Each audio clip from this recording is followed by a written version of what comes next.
Hello guys, आज के इस वीडियो में हम देखेंगे नेदरलैंड्स और हॉलैंड का डिफरेंस। क्या नेदरलैंड्स एंड हॉलैंड अलग देश है या फिर क्या हॉलैंड पुराना नाम था और उसको बदल के नया नाम रखा गया नेदरलैंड्स। नेदरलैंड्स वेस्टर्न यूरोप का एक छोटा सा देश है। उसके एक तरफ बेल्जियम और दूसरी तरफ जर्मनी। नेदरलैंड्स में कुल 12 प्रोविंसेस है, यानी 12 राज्य। वो है Groningen, Drenthe, Friesland, Overijssel, Flevoland, Gelderland, Utrecht, North Brabant, Limburg, Zeeland और बहुत इंपॉर्टेंट इस वीडियो के हिसाब से South Holland and North Holland. South Holland and North Holland है नेदरलैंड्स के प्रोविंसेस के नाम। ये 12 प्रोविंसेस मिलके बनती है नेदरलैंड्स का देश। और north Holland and South Holland है नेदरलैंड्स में सबसे मोस्ट पॉपुलस प्रोविंसेस।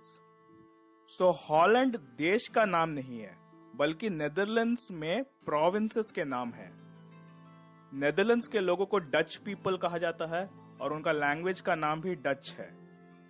दुनिया में लोग अक्सर गलत सोचते हैं कि हॉलैंड इस देश का नाम है, बल्कि अभी तो आपको पता चल गया कि हॉलैंड देश का नाम नहीं है, बल्कि नेदरलैंड्स देश में 2 प्रोविंसेस का नाम है।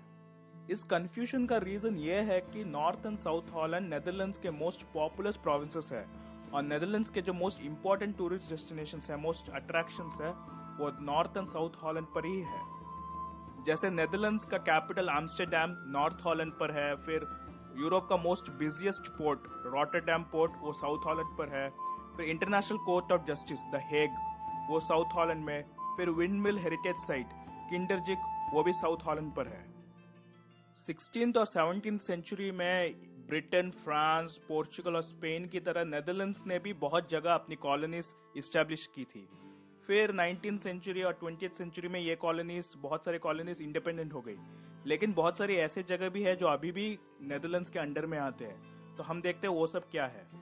सेंट्रल अमेरिका के पास जो कैरिबियन आइलैंड्स है, वहां किंगडम ऑफ नेदरलैंड्स के अंडर में 3 देश आते हैं, Aruba, Curacao and Sint Martin. फिर आते हैं 3 सिटीज, बोनायर, सेंट यूस्टेशियस एंड सबा।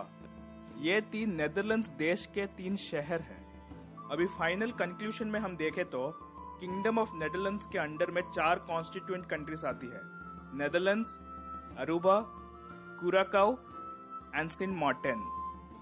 और नेदरलैंड्स देश के अंडर में 12 प्रोविंसेस आती है, including North and South Holland, and अलग से 3 शहर कैरिबियन में, Bonaire, Saba and Saint Eustatius, जो कि नेदरलैंड्स देश के 3 अलग शहर है। ये 3 देश अरूबा, क्यूराकाओ, सेंट मार्टिन और ये 3 शहर बोनायर, सबा और सेंट यूस्टेशियस जो कि कैरिबियन में है, इनको कलेक्टिवली डच कैरिबियन कहा जाता है। और नेदरलैंड्स जो कि यूरोपियन यूनियन का एक हिस्सा है, तो टेक्निकली यूरोप में ना होकर भी डच कैरिबियन के लोग डच सिटीजन्स है and as well as European citizens भी है। मतलब वो कैरिबियन से अगर यूरोप भी आते हैं तो वो कहीं किसी देश पे वो घूम सकते हैं, पोर्चुगल, स्पेन, फ्रांस, क्योंकि उनके पास यूरोपियन पासपोर्ट होता है। Thank you guys for watching this video.